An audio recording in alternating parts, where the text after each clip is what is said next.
یہ قرآن مجید پارہ نمبر 11 سورۃ توبہ آیت نمبر 122، یہ چونکہ اس سے متعلق ہے، علم سے متعلق ہے، اس سے سکھانے سے متعلق ہے، ہمیں بھی شوق پیدا ہو جائے، ہم کسی کڑی میں ہمیں پر ہو جائے۔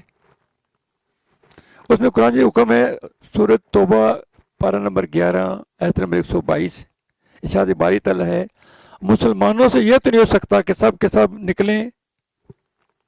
تو کیوں نہ ہوا کہ ان میں ہر گروہ میں سے ایک جماعت نکلے کہ دین کی سمجھ حاصل کریں اور واپس آ کر اپنے قوم کو ڈر سنائیں، اس امید پر کہ وہ بچیں۔ ترتیب ہوگی سوری پوری، یعنی سب سے تو نکلا نہیں جا سکتا نا، ایک گروہ تو نکلے نا، علم سیکھے، سیکھ کے پھر واپس آئے، پھر لوگوں کو سکھائے، تو ان کو ڈرائے، لکھا ڈرائے، تاکہ وہ اس میں وہ بچیں۔ اب ڈرنا آ گیا، اب گھبراؤ کتنے ڈرانے سے، بولو سے۔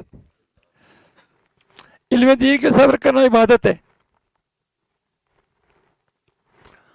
اور پورا عالم دین اور فقیہ بننا ہر شخص پر ضروری نہیں ہے، بلکہ یہ فرض کفایہ ہے، فرض کفایہ،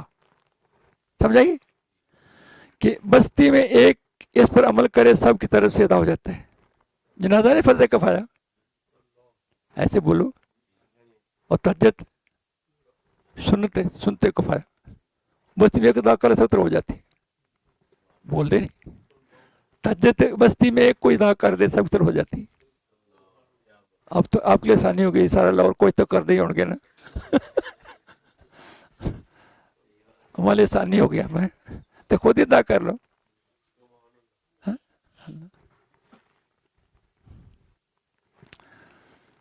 اچھا، جیسے عام حالات میں جہاد فرض نہیں ہے، جیسے عام حالات میں جہاد فرض نہیں ہے بلکہ فرض کفایہ ہے، جبکہ تزکیہ نفس اور تصفیہ قلب فرض عین ہے۔ آپ بتاؤ، آپ نہیں جانتے تزکیہ نفس اور تصفیہ قلب کیا ہے؟ فرض عین ہے۔ حفظ قرآن سے علم قرآن افضل، حفظ حدیث سے علم حدیث افضل۔ قرآن کی علم ہونا چاہیے نا، حفظ بھی کرو لیکن علم بھی حاصل کرو، آگے پر لکھو اس میں پڑھا یعنی کیا لکھا ہوا ہے، ایسے نا۔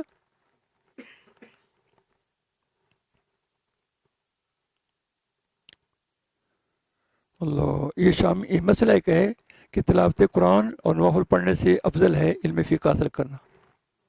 شامی، یہ مسئلے کی بات ہے۔ کیا مسئلے کی بات ہے؟ تلاوت قرآن سے اور نوافل پڑھنے سے افضل ہے علم فقہ حاصل کرنا۔ غور سے سنیں، اللہ اکبر، کہ چاہیے یہ کہ شاگرد استاد کے پاس جائے علم سیکھنے کے لیے، استاد کو ان پر بلا کر نہ سیکھے۔ یہ مسئلہ آیت سے ثابت ہوا جب موسیٰ علیہ السلام نے، نبی کلیم اللہ ہیں مگر علم سیکھنے کے لیے شوق میں حضرت خضر علیہ السلام کے پاس سفر کر کے لے گئے، اگر سے سیکھا سوکھا کچھ نہیں، سیکھا تو معلوم ہوا کہ جو خود سیکھنا پہلے ہے دوسروں کو سکھانا بعد میں، پہلے خود سیکھنا پہلے دوسرے سکھانا، علم بعد جو کرے فقیری کافر مرے دیوانہ، علم بعد جو کرے فقیری کافر مرے، پہلے سیکھنا ہے نا، پھر آگے۔ اللہ، جو چیز نہیں آتی غلط مسئلہ نہ بتاؤ کہ جناب مجھے نہیں آتی، کیونکہ جہل تبلیغ میں علم نہیں جہالت سکھائے گا۔ نیت دین سیکھو سیکھ کر سکھانے کی ہو، نیت دین سیکھ کر سکھانے کی ہو کہ میں نے سیکھ کر سکھانا ہے، روز اس مال نہیں کمانا، نہیں تو سفر کے سیکھنے لیے کرو، گھر واپس آنا سکھانے کے لیے کرو، نہیں مطلب ہم کسی بزرگ کے پاس جاتے ہیں،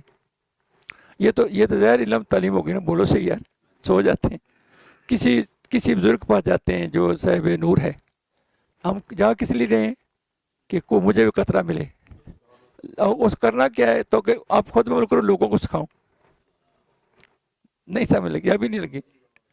یعنی خود مجھے بھی ملے اور میں آگے لوگوں کو تقسیم بھی کروں، اور سفر برکت کا باعث بن گیا۔ اللہ، فقہ فی دین، یعنی دین سمجھنا بہت ہی بڑا کام ہے۔